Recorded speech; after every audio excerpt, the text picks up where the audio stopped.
El día de hoy es: el trabajador de confianza sí tiene derecho a la indemnización por despido arbitrario. Esta exposición estará a cargo del abogado Enrique Héctor Minahuamán, legal manager de Abogados Laboralistas Perú, especialista en Derecho del Trabajo, abogado por la Universidad Nacional Mayor de San Marcos, con estudios de maestría de la citada Casa de Estudios. Se ha desempeñado como ex consultor laboral del Ministerio de Trabajo y Promoción del Empleo, árbitro laboral en el Ministerio de Trabajo, y es conferencista en diversas entidades públicas y privadas. En breves momentos inicia la conferencia.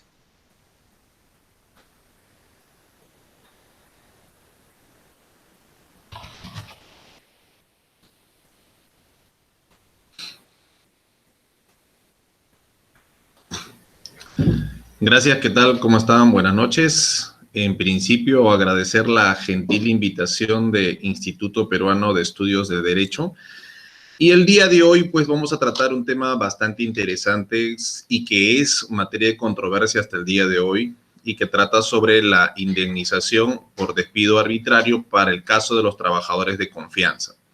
Es un tema bastante debatido que ha tenido muchas variantes, muchas corrientes, hay posturas encontradas, y el día de hoy pues vamos a adentrarnos en ese tema también interesante de la calidad y la estructura del trabajador de confianza y ver si tanto los pronunciamientos de la Corte Suprema, así como el séptimo Pleno Supremo Laboral, vienen a ser instrumentos que podrían calificarse legalmente válidos o podrían de alguna forma cuestionarse. También vamos a ver dos sentencias del Tribunal Constitucional que sobre esta materia se han emitido, que no son muy conocidas, pero sí son importantes y determinantes si sucediera un caso de despido de un trabajador de confianza.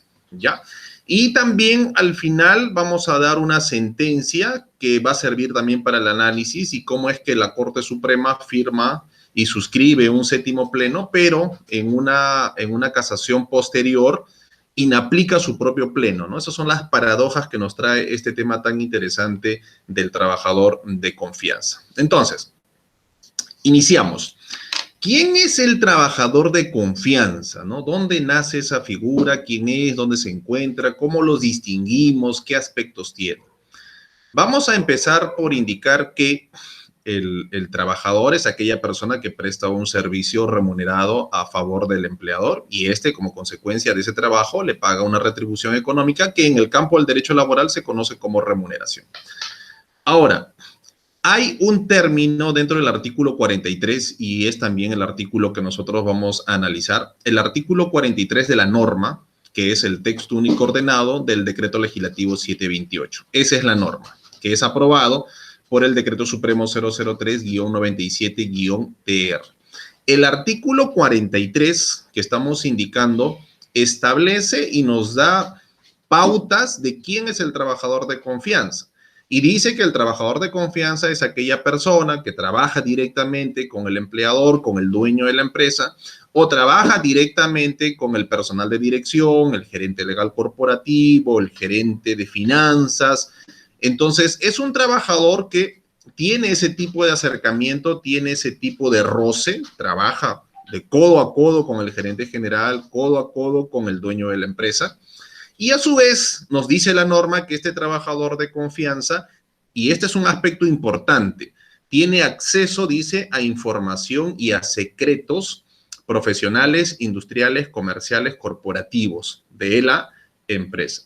A su vez, este trabajador de confianza es el que presenta informes directamente ante el empleador y como consecuencia de que el empleador o el gerente general escucha estos informes, mira los informes de ese trabajador de confianza, toma también decisiones corporativas, decisiones empresariales. En la medida que se entiende que estos informes tienen tal importancia porque precisamente este trabajador de confianza tiene acceso a información altamente sensible de la empresa. ¿Ya? Eso es lo que nos indica el artículo 43. Entonces, la pregunta que nos hacemos, a ver, mejor ponga un ejemplo y lo entendemos mejor. Pónganos un ejemplo. Muy bien, vamos a poner un ejemplo.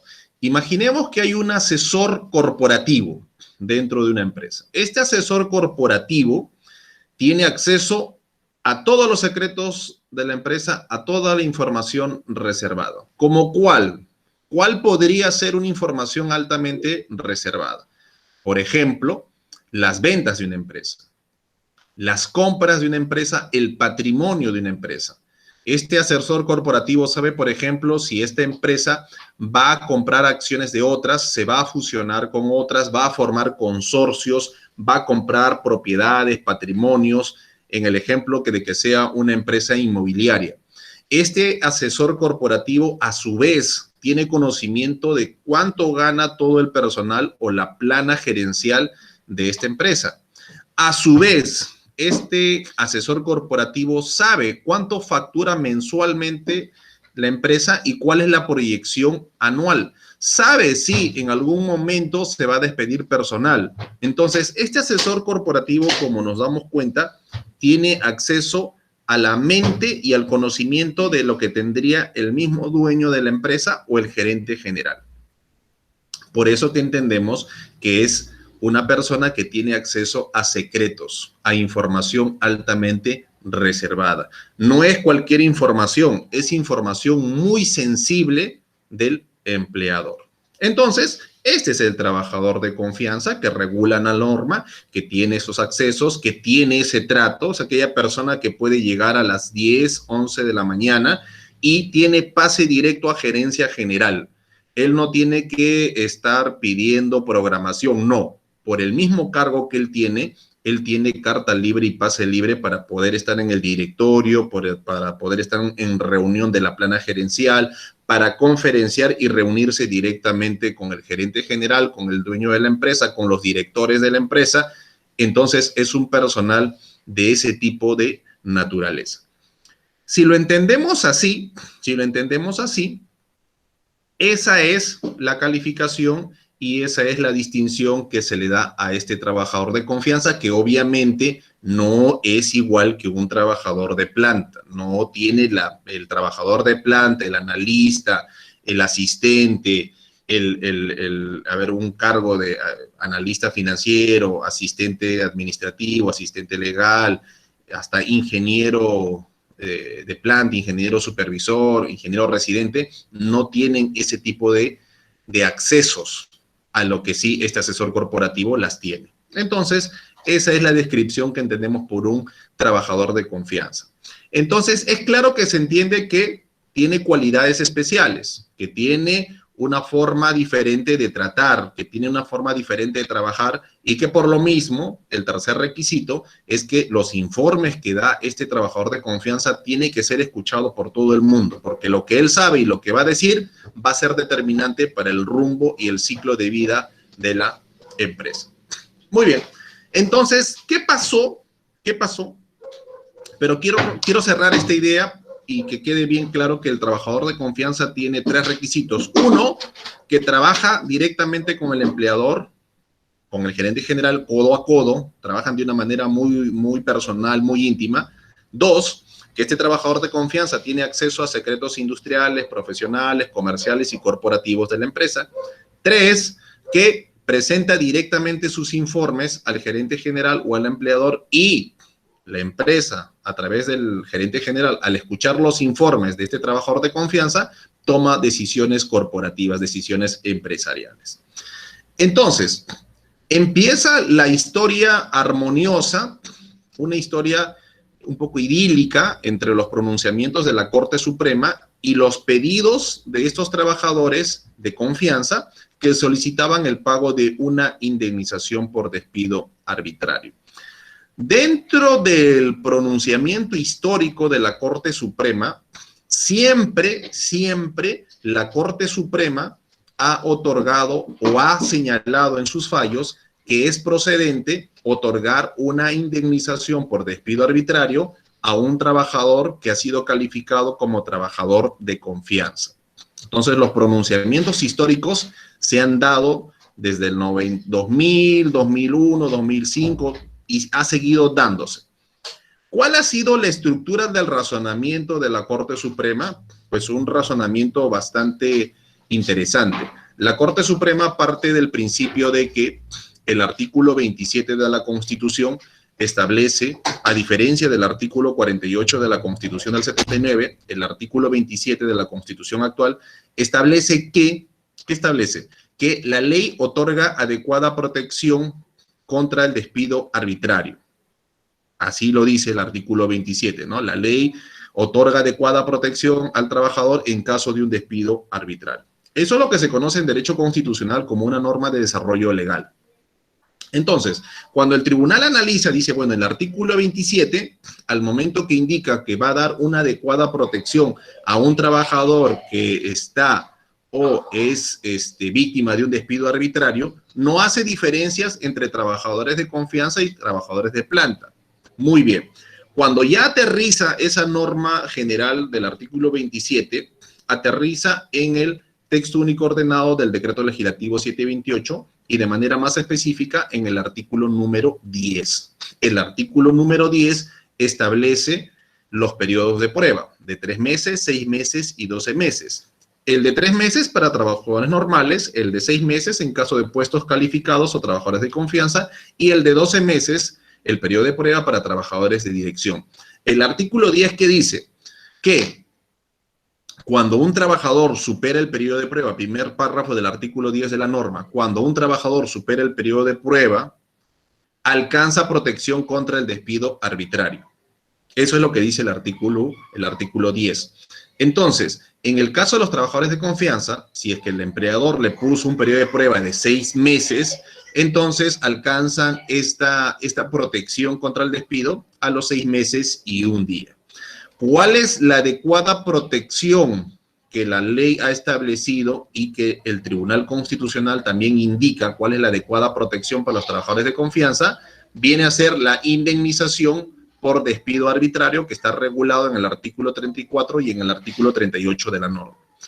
Recordemos que cuando hablamos de la norma, hablamos del texto único ordenado del decreto legislativo 728. Lo establecemos de esa manera. Entonces, en la Corte Suprema, dentro de su razonamiento, indica, ¿no? El artículo 27 habla de una adecuada protección contra el despido arbitrario, no hace diferencia entre tipo de trabajadores. El artículo 10, esa protección contra el despido arbitrario, tampoco hace diferencias. El artículo 34 y el artículo 38 tampoco. Por lo tanto, dice la Corte Suprema, es legal y procedente y de alguna manera legítimo otorgar el pago de una indemnización por despido arbitrario a un trabajador que se encuentra con la condición de trabajador de confianza. Porque el trabajador de confianza, indica la Suprema, no está excluido del pago indemnizatorio. Entonces, el argumento tiene bastante solidez. Y es verdad, no podemos hacer diferenciación no podemos hacer diferencias donde la ley no las hace. Y en caso, como ya sabemos, sobre el sentido de dos sentidos de una misma norma, siempre se escoge el sentido o la interpretación más favorable al trabajador. No es lo que se conoce como el indubio pro operario, que es un principio constitucional laboral. Ahora, esa historia bonita, esa historia hermosa, idílica que empezó y que de manera histórica se fue dando y la Corte Suprema reconocía y ordenaba el pago de las indemnizaciones a favor del trabajador de confianza, se quiebra. Así como el despido viene a ser un riesgo que se puede producir en cualquier momento de la relación laboral, de igual manera, aquí existía un riesgo de que la Corte Suprema en algún momento pueda tener un criterio medio equivocado, bastante polémico, y lo hace. Y lo hace a través de una casación laboral, que es la casación 18450-2015 Lima. Y en esta casación laboral, la 18450-2015 Lima, como repito, la Corte Suprema desarrolla una tesis bastante controvertida y dice bueno, el la causa objetiva por la cual un empleador podría despedir a su trabajador viene contemplado en el sentido de si el trabajador incurre en la comisión de una falta grave que está contemplado en el artículo 25 de la norma. Pero la Corte Suprema dice, pero hay una especial situación en el caso de los trabajadores de confianza, porque precisamente el trabajador de confianza va a permanecer en el puesto en la medida que el empleador le continúe dando esa confianza, porque es la confianza el motivo, el fundamento por el cual el trabajador continúa laborando, o podría ser la causal por la cual el trabajador se desvincule del empleador. Y entonces la Corte Suprema dice, como es una situación especial, entonces aquí hay un elemento subjetivo de la contratación laboral. Por lo tanto, si el empleador decide quitarle la confianza al trabajador, y como es una situación especial, no le corresponde que ordenen a favor del trabajador una indemnización por despido arbitrario que está regulado en el artículo 34 de la norma. Entonces, este pronunciamiento fue bastante polémico, generó bastante temor en la masa trabajadora. Muchos abogados se pronunciaron en contra, abogados laboralistas se pronunciaron en contra porque carecía de sustento normativo y sustento constitucional, pero salió a la 184/50/2015, ese pronunciamiento de la Suprema salió. Bueno, luego de ello, y de manera paradójica, la Corte Suprema emite otra casación laboral, que es la casación laboral 3106/2016 Lima. En esta casación laboral, la 3106/2016 Lima, la Corte Suprema, ¿qué hace? Vuelve a su criterio antiguo, a su criterio histórico, y ordena nuevamente de que sí procede el pago de la indemnización por despido arbitrario cuando un trabajador que ha tenido la condición de trabajador de confianza es despedido por su empleador y éste argumenta el retiro de confianza como causa de despido. Y la Corte Suprema nuevamente indica que el retiro de confianza no es una causa justa de despido, no está contemplado dentro de toda la gama de posibilidades que están regulados en el artículo 16 de la norma, y por lo tanto, al ser un despido injustificado y el trabajador tener esa condición de trabajador de confianza, corresponde que le otorguen la indemnización por despido arbitral. Entonces, hasta ahí nuevamente llegó la calma, llegó la paz a todas las personas que estábamos dentro del mundo laboral, dentro de los litigios laborales, pero en diciembre de 2017 pasa a algo también paradójico. ¿Qué sucede? Algunos se deben acordar. Sale el pleno laboral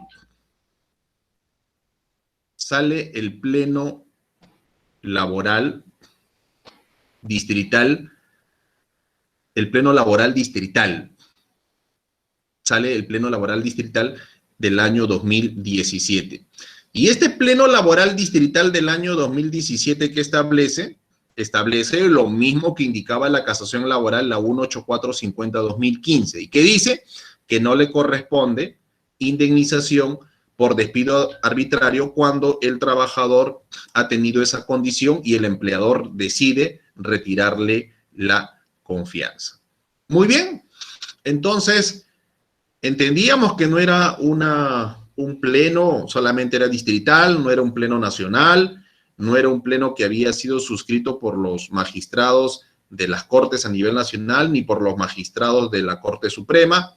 En tal medida, muchos abogados laboralistas, y yo me incluyo de manera transparente en ese grupo, tratamos de no darle importancia a este pleno en la medida que era un pleno distrital, ¿no? Es distrital, no es nacional, no es jurisdiccional, es un pleno supremo, y por lo tanto no hay que darle pues mayor relevancia que la que no se merecía en ese momento. ¿Cuál es el problema? El problema es que la Corte Suprema se reúnen y empiezan a tratar estas temáticas de si le corresponde o no al trabajador de confianza una indemnización por despido arbitrario. Y así es como nace, como se origina, es la génesis del nacimiento de este pleno famoso, que es el 7º Pleno Jurisdiccional Supremo en materia laboral. Y sale, y con fecha 22 de mayo de 2018 es la fecha que se reunieron los magistrados de la Corte Suprema y sacan este famoso séptimo pleno laboral. Muy bien. ¿Y qué indica este séptimo pleno supremo laboral? Lo mismo que indicaba el pleno laboral distrital, que no le correspondía a un trabajador de confianza el pago de la indemnización por despido arbitrario, siempre y cuando y en la medida que y bajo condición, desde que el inicio de su relación laboral haya tenido esa calificación, haya sido un trabajador de confianza. Este mismo pleno establece que si, por decir, el trabajador inició en un cargo ordinario, un cargo normal, como trabajador de planta, pero a los 3 años fue promovido a ser un trabajador de confianza, inició como analista y después lo nombran como gerente de finanzas, un cargo de confianza. Entonces, si ese es el escenario, dice el séptimo pleno laboral, sí le correspondería la indemnización por despido arbitrario en la medida que el trabajador así lo solicite y en caso que el empleador no le permita la reposición laboral en la ejecución de la sentencia, si es que él solicitó la reposición en ese juzgado.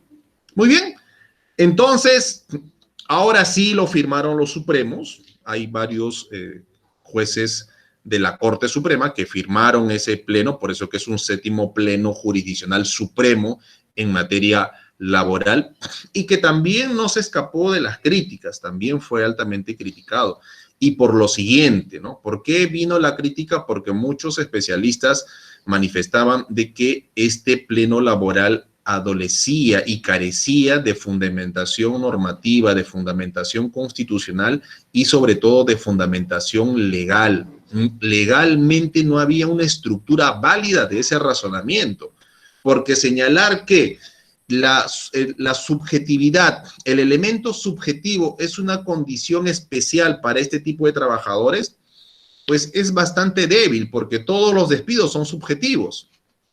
Siempre hay una subjetividad dentro del despido, ya sea que el trabajador incurra en la comisión de una falta grave o como no. Entonces, la subjetividad siempre va a estar ahí. No puede ser un argumento de la Corte indicar que por ser subjetivo, sí se puede despedir a un trabajador de confianza sin pagarle indemnización. Y aquí viene también otro tema interesante, y es lo siguiente. Hay una norma, hay un artículo que sí de manera expresa señala que el trabajador de confianza sí tiene derecho a la indemnización por despido arbitrario y que precisamente es el artículo 10.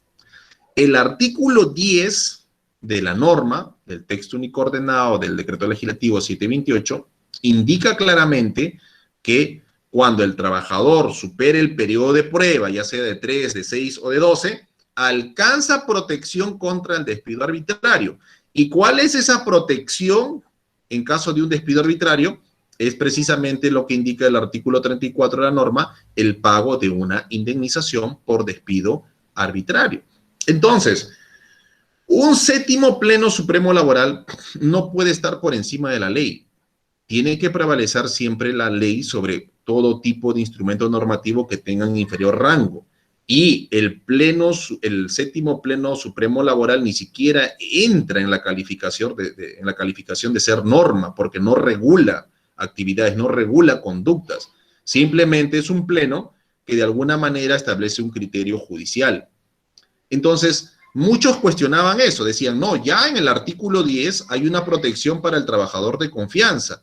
Entonces, el pleno no puede invalidar una disposición legal. Uno.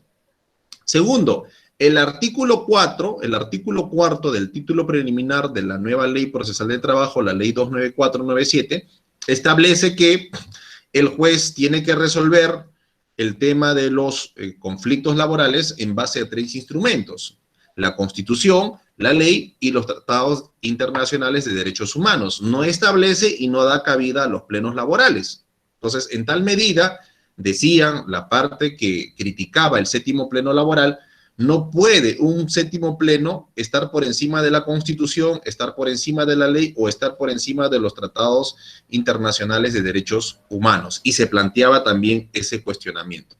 Y también había otro cuestionamiento en base a que el artículo 116 de la Ley Orgánica del Poder Judicial indica que los plenos laborales o los plenos, en este caso laborales, no tienen carácter vinculante, o sea, no tienen el carácter obligatorio de su cumplimiento. Simplemente los plenos son un instrumento que dispone un criterio judicial sobre temas determinados.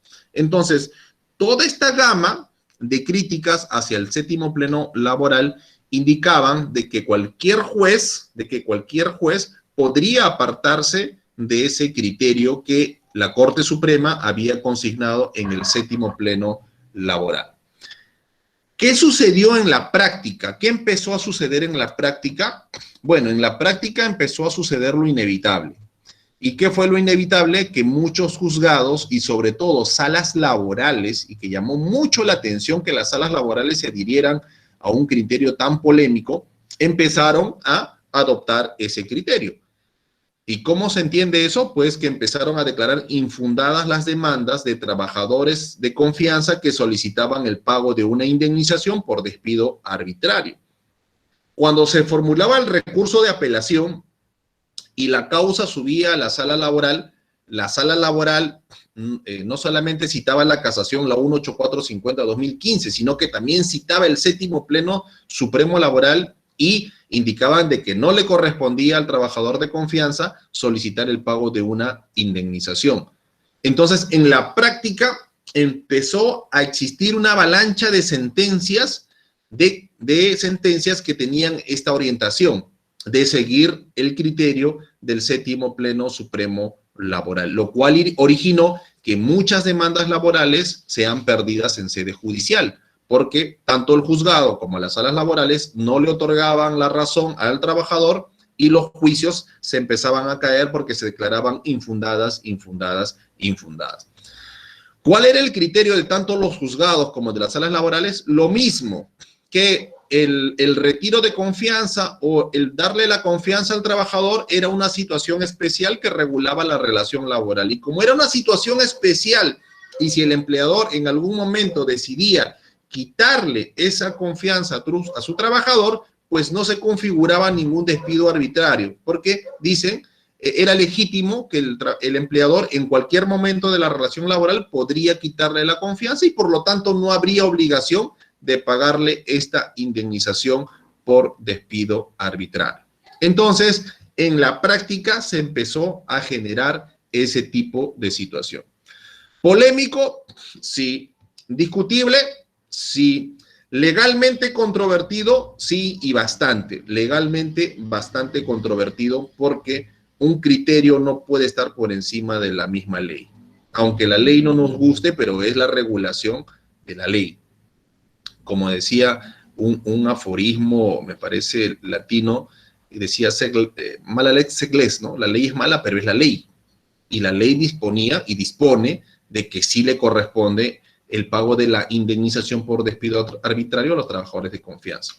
Muy bien, como la ley dice una cosa, pero los criterios y las sentencias de los juzgados y salas laborales decía otra cosa, totalmente diferente, ¿qué ocurría? ¿Qué ocurría en la práctica?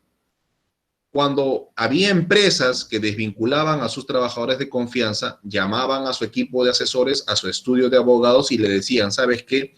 Tengo un gerente de finanzas al que ya no quiero seguir teniendo en mi empresa, lo voy a despedir. ¿Tengo que pagarle la indemnización por despido arbitrario? ¿Sí o no? Entonces, el estudio de abogados y varios estudios de abogados, ¿qué decían? Decían lo siguiente, bueno, le decían a la empresa, si tú le quieres pagar la indemnización por despido arbitrario a tu trabajador de confianza, entonces no hay problema, lo puedes hacer porque judicialmente podrías ganar. Pero legalmente sí tienes la obligación de pagarle la indemnización. Y el empleador, la empresa le decía, me lo repites de nuevo porque no te entendí. Bueno, te lo dejo más claro. Legalmente, le decía el estudio de abogados, legalmente sí le corresponde la indemnización por despido arbitrario. Legalmente sí le corresponde. Pero si tú no quieres pagarle la indemnización y te quieres ir a un juicio, porque probablemente el trabajador te va a demandar a través de una demanda laboral, Si tú te quieres ir a un juicio, es altamente probable que el juez te va a dar la razón a ti como empleador. No le va a dar la razón al trabajador. Pero entonces nuevamente repreguntaban las empresas, pero entonces legalmente tengo la obligación de pagarle. El estudio de abogados decía sí. Y si me voy a un juicio, ¿tengo la obligación de pagarle? El estudio de abogados decía probablemente no. Probablemente el juez te va a dar la razón a ti y no vas a tener que pagar. Entonces, ¿qué hacían algunas empresas? No querían generarse ningún juicio y pagaban indemnizaciones por despido arbitrario en la hoja de liquidación de beneficios sociales. Claro que, como sabemos, los laboralistas no figuraba ahí pues indemnización por despido arbitrario, no figuraba suma graciosa, acto de liberalidad, gratificación extraordinaria y otros nombres que se le suelen dar a ese concepto, pero el monto era sí para una indemnización. El monto reflejaba que era una indemnización por despido arbitrario. Entonces, algunas empresas serias decían, bueno, no quiero entrar a un litigio, no quiero entrar a un proceso, si legalmente estoy obligado a hacerlo, le voy a pagar su indemnización. Es así que muchas empresas pagaron y pagan hasta el día de hoy la indemnización por despido arbitrario a su trabajador de confianza. ¿Por qué? Porque tienen mucho dinero, no, sino porque el artículo 10 de la norma regula esa situación y hace obligatorio el pago de la indemnización. Pero como no todos piensan de la misma manera, hubo otro y hay otro grupo de empleadores que sí no pagan. No pagan porque su estudio de abogados dice, bueno, si nos vamos a juicio, probablemente no tengas la obligación de pagar. Y muchos empleadores dicen, bueno, vámonos a juicio, si igual voy a ganar, vámonos a juicio. Hoy por hoy, esa es nuestra realidad, que legalmente sí le corresponde la indemnización por despido arbitrario a un trabajador de confianza, pero judicialmente, si el trabajador se va y hace un proceso judicial, probablemente lo va a perder por el criterio en este momento imperante y dominante de seguir los lineamientos del séptimo Pleno Supremo Laboral, ¿ya? Entonces, esa es nuestra realidad al día de hoy. Ahora, yo justamente quería regalarles un dato bien importante, y si tienes un lapicero y una hoja, por favor, te pediría que lo apuntes para que no te vayas a olvidar. Mira lo interesante de este tema. El séptimo Pleno Supremo Laboral fue publicado en el Diario Oficial del Peruano el 1 de septiembre del año 2018. ¿Ya? Se reunieron el 22 de mayo del 2018, pero lo publicaron en el Peruano el 1 de septiembre de 2018. ¿Qué quiere decir? Que a partir de ahí, pues, en base al principio de publicidad, todo el mundo tendría conocimiento de que ese pleno existe. Pero, ¿qué sucede? Aquí sucede algo bien particular, bien curioso y muy importante, y que no muchas personas lo mencionan, porque es un dato bastante escondido, es que la Corte Suprema, escúchame bien, la Corte Suprema inaplica de manera tácita su propio séptimo Pleno Laboral. Y no aplica el séptimo Pleno Laboral y aplica su criterio histórico de otorgar una indemnización a favor de un trabajador de confianza cuando la causa que motivó el despido fue precisamente el retiro de esa confianza. Esta es la siguiente casación. Es la casación laboral la 03398-2017 Lima. La repito, casación laboral 03398-2017 Lima. Esa casación trata sobre el pedido de una reposición laboral de un trabajador de confianza. Y los mismos que firman esa casación laboral, la 3398, eran los mismos que firman el séptimo Pleno Laboral. Pero en esta casación que se da después de publicada el séptimo Pleno, porque el séptimo Pleno Laboral, el séptimo Pleno Supremo Laboral se publica el 1 de septiembre de 2018. Esta casación se publica el 4 de diciembre del 2018, a fines del año 2018. Y en esta casación, la Suprema indica de que, mira lo que indica, es que esto es de loco, mira lo que indica que conforme el artículo 10 de la norma, el trabajador alcanza protección contra el despido arbitrario cuando supere el periodo de prueba. Y como en este caso el periodo de prueba fue de 6 meses, entonces no se puede despedir al trabajador argumentando que ha sido por retiro de confianza. Por lo tanto, determina la Corte, En este caso, dice, le corresponde el otorgamiento de una indemnización por despido arbitrario que está regulada en el artículo 34 de la norma. ¿Habló del pleno? ¿Habló del séptimo pleno? No, no habló del séptimo pleno.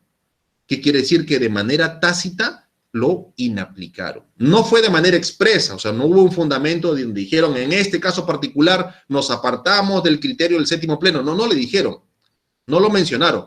Por eso es que indicamos que de manera tácita la Corte Suprema inaplica su propio pleno, porque revisa la casación, la 3398-2017 Lima, los que suscriben esa casación son los mismos que firman el séptimo pleno laboral. Por lo tanto, ¿cuál es la conclusión? De que cualquier juez laboral, cualquier juez de trabajo se puede apartar de este criterio del séptimo pleno si la propia Corte Suprema se aparta de su propio pleno y ordena el pago de una indemnización a un trabajador de confianza. Y ese es un argumento sólido, eso es un argumento objetivo, está ahí, la casación está publicada en el Diario Oficial del Perú el 4 de diciembre del 2018. En tal medida, ¿qué quiere decir esto? Que el séptimo pleno no tiene fuerza vinculante y no tiene fuerza de cumplimiento obligatorio, sino que lo que debe prevalecer es el artículo 27 de la Constitución, el artículo 10, 34 y 38 de la norma, y poder configurar de que no existe diferencias para el pago indemnizatorio para el trabajador de confianza en la medida que la norma no lo ha regulado de esa manera. Muy bien, entonces, hasta aquí estamos hablando de la regulación, el nacimiento, el desarrollo y el cuestionamiento de la indemnización del trabajador de confianza. Anota esa casación, la 3398-2017 Lima, porque va a ser muy importante al momento que quieras configurar una defensa, si es que es tu caso, al momento que quieras formular una argumentación, un artículo o un debate sobre este tema, y es importante. Ahora, vamos al otro tema que también se genera en nuestra práctica de contratación laboral. Como salió el séptimo pleno, hay que entender el contexto. Como siempre se pagaban indemnizaciones a favor del trabajador de confianza de manera histórica, pero como sale esta casación, la 184/50-2015, sale el pleno distrital y después sale el séptimo pleno laboral, ¿qué crees que pasó? ¿Qué crees que ocurrió? Pues ocurrió lo inevitable, que muchas empresas pusieron a todos sus trabajadores una cláusula en su contrato de trabajo que les ponían que eran considerados trabajadores de confianza. De tal manera que el operario, el analista, el auxiliar, el asistente, todos eran trabajadores de confianza. Así estaban en su contrato y así también estaban en sus boletas de pago. Todos eran de confianza. ¿Por qué? Porque de esa manera el empleador podría despedir a su trabajador en cualquier momento de la relación laboral y lo único que tendría que alegar sería que le está retirando la confianza. Entonces, los pronunciamientos de la Suprema y del séptimo pleno que originaron un abuso, un exceso y un ánimo fraudulento en muchos empleadores que consignaron en los contratos de trabajo una cláusula donde decía, mi colaborador es trabajador de confianza, le doy esa calificación. Y se despedía, se desvinculaba a muchos trabajadores haciéndoles creer que se les retiraba la confianza y por lo tanto, como el séptimo pleno laboral, la Corte Suprema, el Poder Judicial lo había designado de esa manera, no les correspondía ni la indemnización por despido arbitrario ni la reposición laboral. Es ahí que se hace necesario revisar dos sentencias del Tribunal Constitucional que son importantes y de igual manera, si puedes tomar nota, pues sería magnífico. Estas son las sentencias del Tribunal Constitucional. La primera, la 5528-2014, es el caso de un administrador de nóminas contra la empresa CIA Minera Atacocha, que es un caso interesante.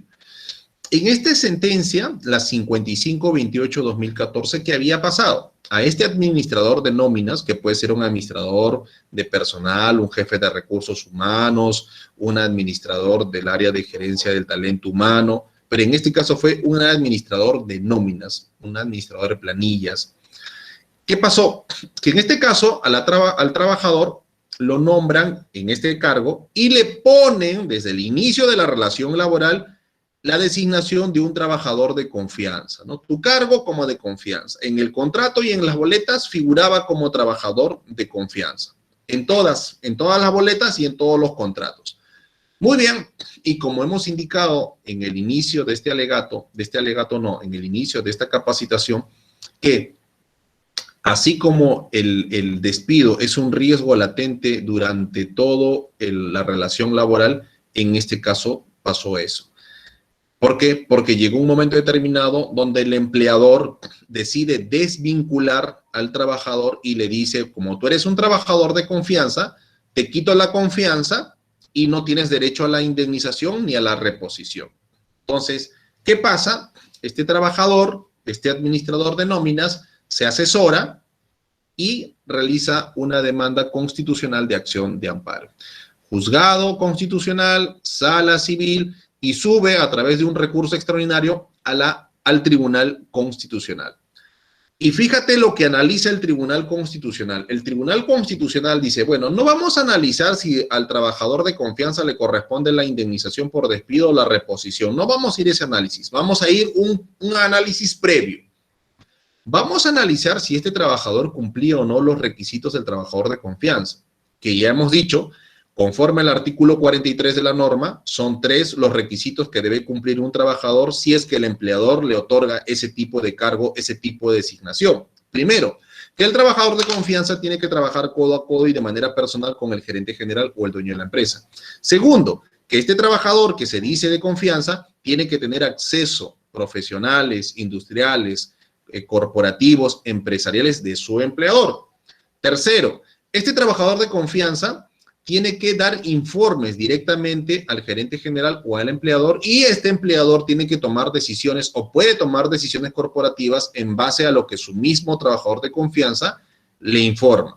Porque precisamente se entiende, se comprende que la información, el conocimiento, el acceso que tiene este trabajador es tan importante, es tan sensible que todo lo que diga es muy importante para el empleador. En ese sentido, luego de analizar las instrumentales, las pruebas, los documentos, los medios probatorios, el tribunal filtra a este trabajador, filtra sus funciones y dice, ¿trabajaba directamente con el empleador? No. ¿Tenía un trato personal con el gerente general? No.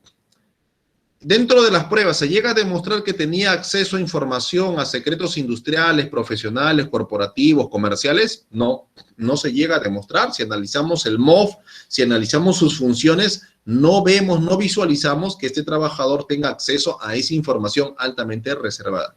Tercero, este trabajador emitía informes directamente al empleador o al gerente general. Tampoco. No vemos dentro de su contrato, no vemos dentro del MOF que este trabajador tenga ese tipo de función. Por lo tanto, ¿qué concluye el Tribunal Constitucional? Dice, por más que este trabajador haya sido consignado en las boletas de pago y en los contratos de trabajo y le hayan puesto una cláusula como trabajador de confianza, en la práctica, en la realidad, y eso es lo que conocemos en el mundo laboral como la aplicación del principio de primacía de la realidad, este trabajador no cumplía con los requisitos para ser considerado como un trabajador de confianza.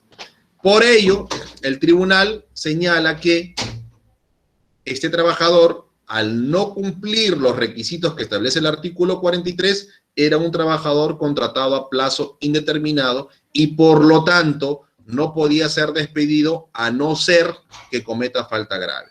Como no hubo la falta grave, solamente hubo una justificación de que se le retiraba la confianza, pero el tribunal dice el retiro de confianza es inválido porque este trabajador no es de confianza. Para la ley no califica como trabajador de confianza, sino como un trabajador normal y común.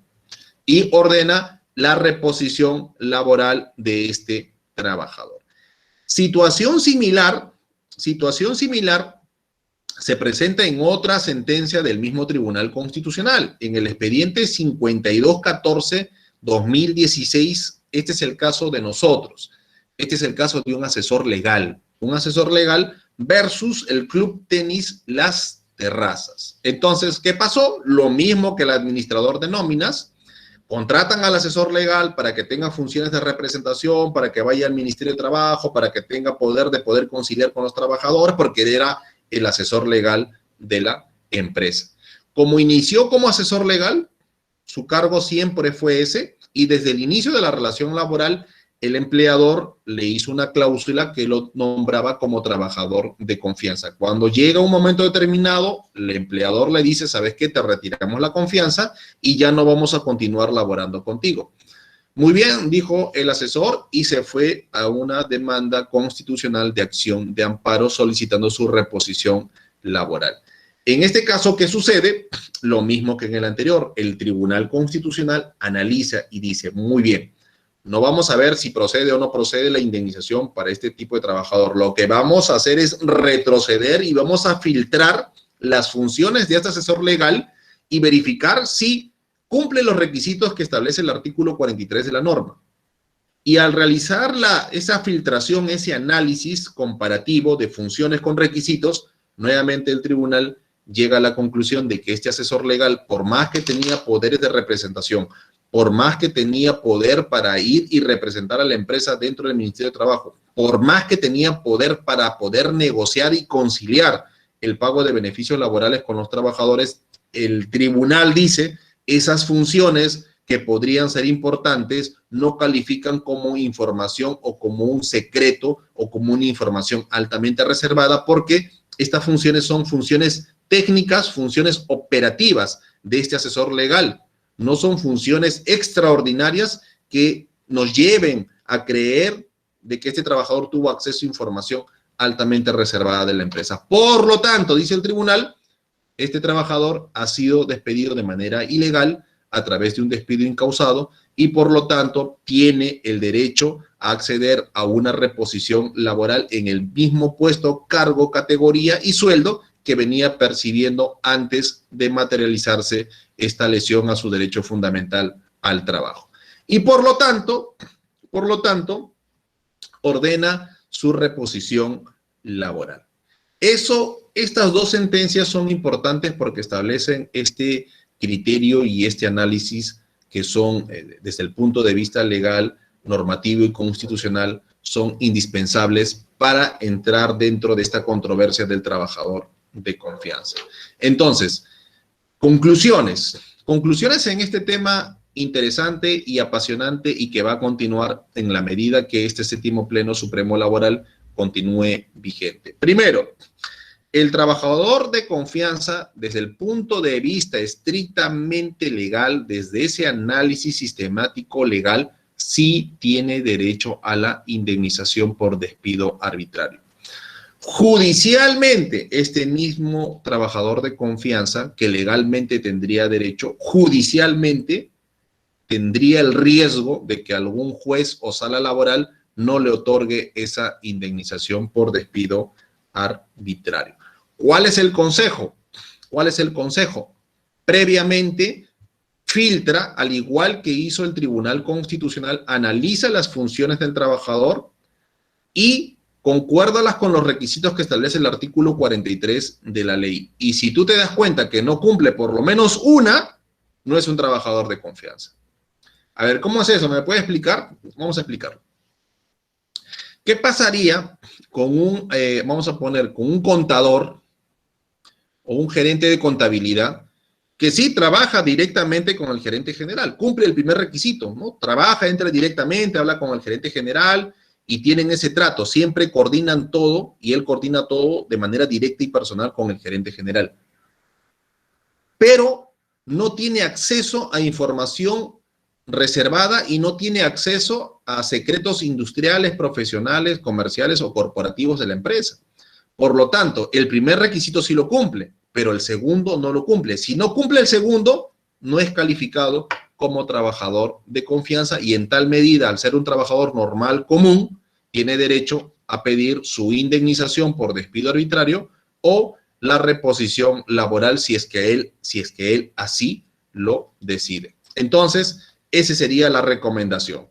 Primero, validar, verificar si este trabajador es para la ley y cumple para la ley los requisitos que establece la norma. Si no lo es, puede solicitar su reposición o su indemnización. Si luego que has analizado esa situación, lamentablemente verificas de que sí está bien calificado como trabajador de confianza, entonces te vas al argumento de la casación laboral 3398-2017 Lima. Mismo pronunciamiento que fue firmado por los mismos que suscribieron el séptimo pleno laboral, y ahí puedes hablar del artículo 27, del artículo 10, del artículo 34 y 38 de la norma, para que puedas tener sustento argumentativo, sustento legal, sustento constitucional de lo que tú vas a indicar. Esa sería mis recomendaciones, porque tienen efecto, tienen una respuesta, tienen eficacia, y las compartimos contigo en este evento que hemos tenido sobre el trabajador de confianza y cómo desde el punto de vista legal sí tiene derecho a esa indemnización por despido arbitrario. Muy bien, mis estimados amigos, colegas, señores interesados, esa ha sido la exposición de esta noche. Si hubiera alguna pregunta, aporte, comentario, encantado de poder absolver lo que pueda yo decirles. ¿Me confirman, por favor?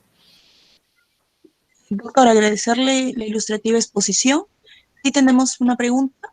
¿Por qué judicialmente hay riesgo de que no se pague un despido arbitrario a un trabajador de confianza si se supone que el juez debe aplicar la ley? Porque había en la Edad Media un aforismo latino que decía Magister Dixit, ¿no? El juez lo dijo, el magistrado lo dijo. Entonces, aquí ocurre lo mismo. Entonces, el pensamiento del juez es el siguiente. Si la más alta autoridad en materia judicial laboral, que es la Corte Suprema, ya indicó que no le corresponde la indemnización por despido arbitrario a un trabajador de confianza, ¿quién soy yo para darle la contra a la Corte Suprema? Otro razonamiento del juez. Sí, igual no le van a dar la razón a este trabajador, porque si llega a la Corte Suprema se va a amparar en su séptimo pleno. Entonces, ¿para qué me voy a tomar yo el trabajo de decirle si te corresponde? No, ¿para qué? Simplemente me adhiero al séptimo pleno, evito que me declaren nula la sentencia y volver a hacer una nueva sentencia, y simplemente me ahorro trabajo y tiempo y declaro infundada la demanda. Porque como ya es la tendencia a nivel, cuando el juez de paz letrado o el juez especializado ve que a nivel de sala hay un criterio de no reconocer la indemnización por despido arbitrario, eso inconscientemente a él lo direcciona a tener el mismo criterio de la Suprema, para que la Suprema no le declare nula su sentencia o no la revoque. Son contaditos los jueces que de manera muy valiente se mantienen en su posición, pero aquellos que se mantienen en su posición de sí dar la indemnización por despido arbitrario al trabajador de confianza, en la sala, le revocan la sentencia y le declaran infundada la demanda. Esa puede ser uno de los motivos por los cuales gran parte de los juzgados y salas laborales no reconocen la indemnización. Pareciera paradójico, ¿no? Pareciera paradójico, si legalmente sí le corresponde, pero ¿por qué el juez no reconoce? No reconoce por un criterio que la Corte Suprema ha impuesto a los jueces de las salas y a los jueces de los juzgados de trabajo. Doctor, preguntan si en este caso de despidos es factible recibir una indemnización o reposición, o en todo caso, si se puede ser ambas. Si el trabajador, luego que hemos hecho la filtración, o sea, luego que agarramos las funciones del trabajador, y las funciones del trabajador pueden estar en su contrato de trabajo, puede estar en el MOF o puede estar en su perfil profesional. Si agarramos las funciones del trabajador y lo comparamos con los artículos, con los requisitos del artículo 43, y verificamos de que no cumple con esos requisitos, entonces el trabajador, él elige: o bien solicito mi reposición laboral, o bien solicito mi indemnización por despido arbitrario. ¿Se pueden solicitar las dos dentro de una demanda? Sí, pero una tiene que ir como principal. Puede ir la reposición laboral como una pretensión principal, y como una pretensión subordinada el pago de una indemnización por despido arbitrario, que fue precisamente la técnica que utilizó el colega en esta casación laboral, la 3398-2017-Lima. Él, en un pedido principal, como su pretensión principal, la reposición, pero de manera estratégica y astuta, mandó una subordinada del pago de una indemnización por despido, y precisamente fue esa pretensión de indemnización que la Corte Suprema le reconoce. Doctor, otra pregunta. ¿Qué le aconsejaría usted a su cliente que quiere presentar su demanda de despido arbitrario a un trabajador de confianza? Que partimos del punto que el Poder Judicial ya tiene un criterio establecido.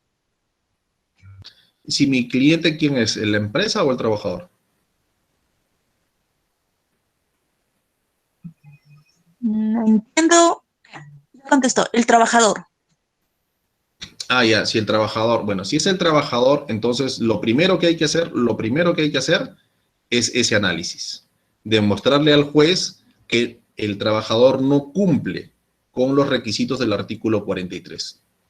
Y ahí el trabajador tiene que elegir, o quiere la reposición o quiere la indemnización por despido arbitrario. Hay trabajadores que no quieren regresar y dicen, no, yo quiero mi indemnización. Y está bien.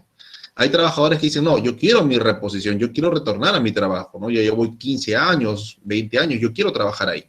Y se solicita su reposición laboral.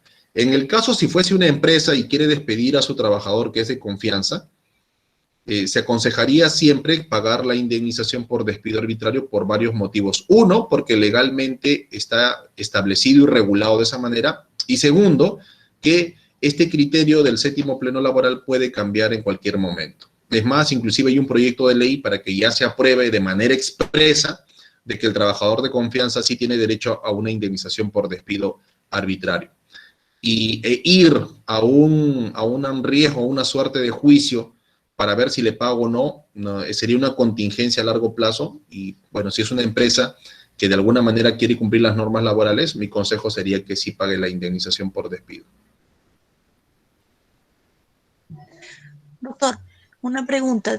Digan, si los jueces no aplican la ley, ¿no cabría denunciarlos por prevaricato? Sí, pero ellos van a hablar, ellos no van a decir que no aplicaron la ley, sino que se están adhiriendo a una interpretación.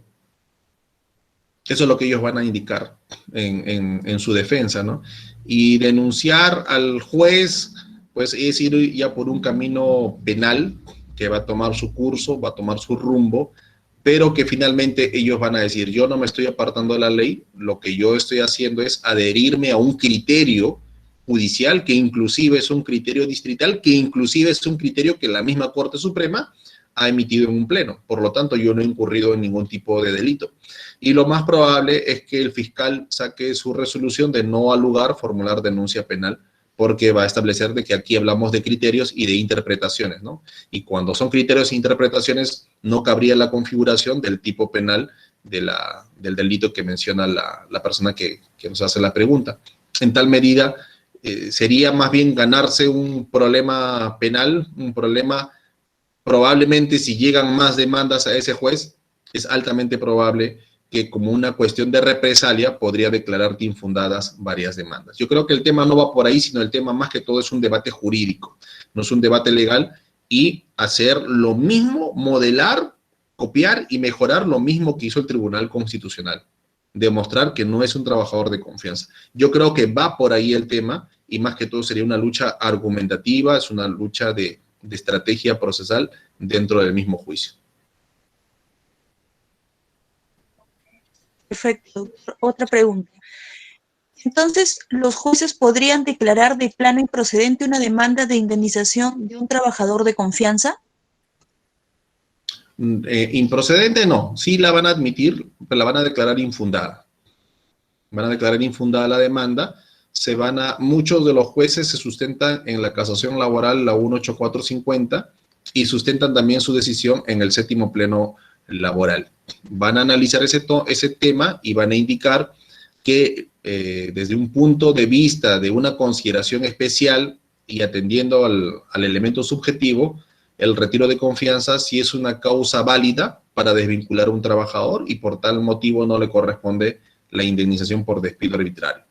Pero el juez obviamente que sí va a esperar todo el debate, ¿no? Toda la parte de la introducción, que es el alegato de apertura, la parte de la actuación de medios probatorios, la declaración de partes de ambos y finalmente el alegato de cierre, que es el alegato final. El juez sí va a seguir todas esas pautas, pero finalmente en su sentencia va a declarar infundada la demanda porque a su criterio no le correspondería esa indemnización al trabajador. Doctor, otra pregunta. Lo felicitan por su gran exposición. Asimismo preguntan, ¿se puede demandar indemnización por despido arbitrario, indemnización por daños y perjuicios a la vez? Sí, sí. Vamos a poner un ejemplo. Si el trabajador quiere solamente la indemnización por despido arbitrario, su pretensión principal sería el pago de la indemnización por despido arbitrario.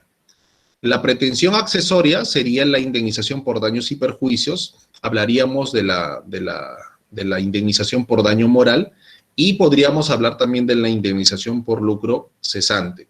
El daño moral en el sentido de la afectación psicológica, la afectación sentimental, emocional, y el lucro cesante en una proyección de 8 a 10 meses de todos los ingresos que se van a perder porque se toma como rango 8 a 10 meses en este tiempo, el tiempo que le demoraría al trabajador conseguir un nuevo empleo. Entonces, como pretensión accesoria puede ser el lucro cesante y la indemnización por daño moral, y el pedido principal sería la indemnización por despido arbitrario. Si el trabajador tiene argumentos para poder ganar la indemnización por despido arbitrario, el juez se lo va a conceder. El daño moral se lo va a conceder, depende. ¿De qué depende? De la manera como lo articules en la demanda y sobre todo de la manera como lo argumentes en juicio. El juez va a solicitar la prueba de ese daño emocional. No debería porque es altamente difícil que un trabajador en ese momento se vaya al psicólogo, se vaya al psiquiatra y tramite un informe psicológico, no. Entonces, ¿qué puedo hacer? Puedes añadir pruebas indiciarias, indicios, como por ejemplo, ¿cuáles? Si tiene una mamá enferma, si tiene a su esposa mal de salud, si tiene carga familiar, si paga préstamos, créditos hipotecarios, crédito vehicular, cargas financieras, recibos del colegio, si hay una persona que tiene un estado de salud bastante sensible en su familia, todos esos elementos de prueba lo puedes poner dentro de la demanda. ¿Para qué?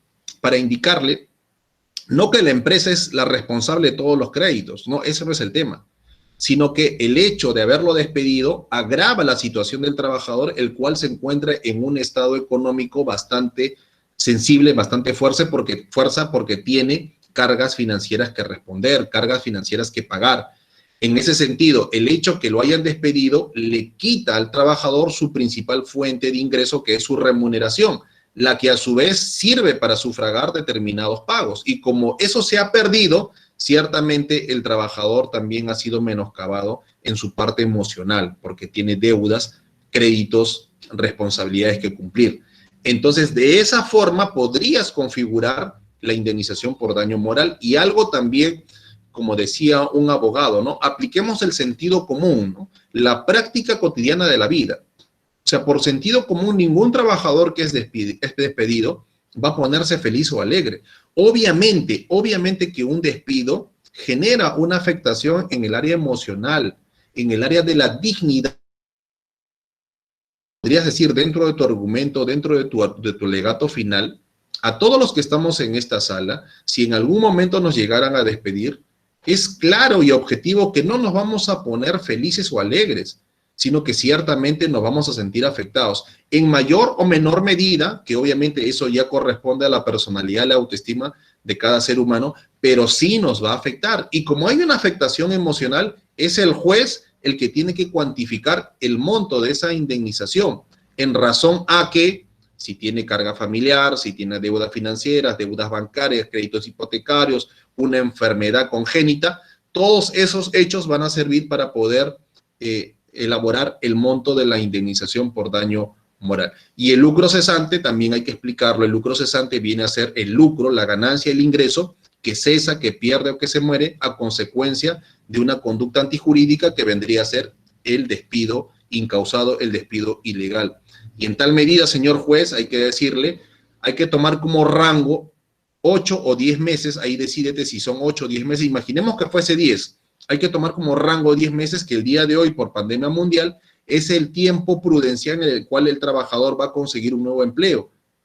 Y a partir de ahí va a cobrar su remuneración, pero usted tiene que considerar y ponderar esos ingresos que se han caído en ese plazo, porque son ingresos, pérdidas que el trabajador no va a conseguir. Entonces, si es viable que el trabajador, como principal, la indemnización por despido arbitrario, como accesorio, el daño moral y el lucro cesante, hay que adjuntar determinados indicios, pero sobre todo la argumentación va a ser muy importante, tanto dentro del alegato de apertura como dentro del alegato de cierre. Ahora, si el trabajador no quiere indemnización, quiere reposición laboral, el pedido principal sería la reposición laboral, el reconocimiento de un despido incausado, la reposición en la misma categoría, cargo y función y sueldo, y aquí viene el tema, se pide como daño moral también una indemnización por el despido, porque por más que el juez ordene su reposición, ya hubo un menoscabo. Ya el trabajador va a tener un periodo de más o menos 24 a 30 meses despedido. Y esa situación, esa congoja, ese sufrimiento, tiene que ser indemnizado por el juez. Como segundo pedido accesorio, también vendría lo que es el lucro cesante. Porque si bien es cierto, va a regresar a laborar, pero hay unos 30 meses que el trabajador ha perdido ingresos. Y esos ingresos, el juez tiene que ponderarlos y en base a un criterio discrecional, indicar el monto de la indemnización por lucro cesante. Ahora, ¿el trabajador quiere las dos? ¿Se puede? También. Depende. Si él quiere, por ejemplo, como un pedido principal, la reposición laboral, le planteas la reposición laboral como un pedido principal. Como un accesorio, el daño moral y el lucro cesante de el pedido de reposición. Le pones como una pretensión subordinada la indemnización por despido arbitrario, porque de repente, llegado al juicio, él ya no quiere la reposición porque consiguió un nuevo empleo, y si en su trabajo antiguo ganaba 3.000, ahora gana 7.000, obviamente que ya no quiere regresar, se va a ir a provincia, se va a ir al extranjero, a España, Francia, no lo sé, ya no quiere la reposición, él quiere la indemnización por despido arbitrario. Pero tú la indemnización por despido arbitrario sí la solicitas en la demanda a través de una pretensión subordinada. Y puedes plantearle inclusive una accesoria de la subordinada, y ahí le pones el daño moral y el lucro cesante de la subordinada. En tal medida, tendrías un esquema de daño moral, lucro cesante de la reposición y daño moral y lucro cesante de la indemnización en la misma demanda. O sea, sí se puede poner esos conceptos.